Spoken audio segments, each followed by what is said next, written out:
comparison of the Game of Thrones and the House of Dragon adaptations. Here we are, over a decade after the climactic final episode of Game of Thrones, and the world of Westeros is once again ablaze with intrigue and drama. The fantasy series that captivated audiences for nearly a decade has given birth to its prequel, House of the Dragon, which offers a fresh perspective on the world and its beloved characters.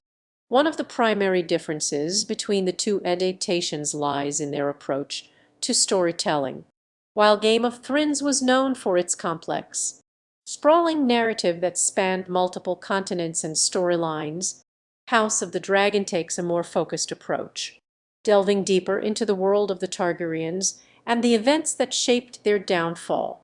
The show's creators, Ryan Condal and Miguel Sapochnik, have been clear that they aim to present a more nuanced and balanced take on the Targaryen dynasty, one that doesn't rely on convenient plot devices or contrivances to drive the story forward.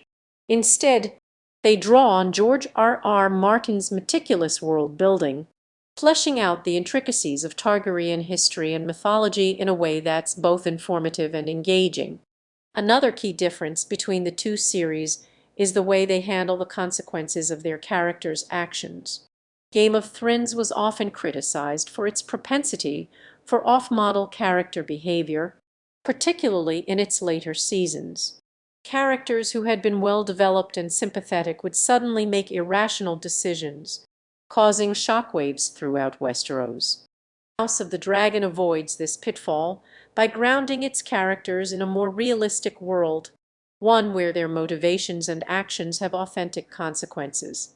The king's obsession with war, the queen's crippling powers, and the heir apparent's ambition all drive the plot forward in a way that feels earned and lived in, rather than contrived.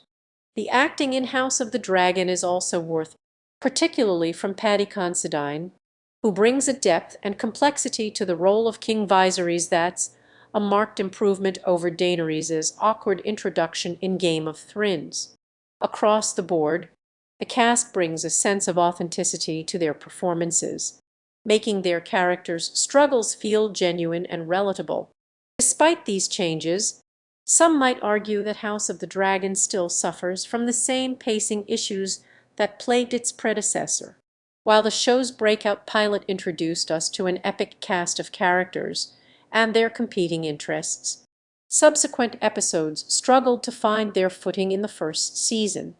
A major part of the issue lies in the writer's room, where a talented team was tasked with turning Martin's sprawling, 300-page novel into a crisp 10-episode season. The result is a fragmented narrative that jumps between worlds, timelines, and storylines, sometimes disorienting the viewer. However, the creators have since adjusted their approach, refocusing on the core storylines and fleshing out the characters in a way that's more consistent with the show's themes. While some may still find the pacing uneven, the end result is a more satisfying viewing experience that rewards patience and attention. Ultimately, House of the Dragon represents a significant improvement over Game of Thrones in many ways, offering a more nuanced, character-driven take on the world of Westeros. While it's not without its flaws, the show's dedication to its source material and its characters is a testament to the enduring power of George R. Martin's vision. As we look to the future of House of the Dragon and its continued exploration of the Targaryen dynasty, it's clear that this is a world that's full of life, controversy, and consequence. Whether or not we'll see another epic moment akin to the Red Wedding, or witness the birth of a new great house, remains to be seen.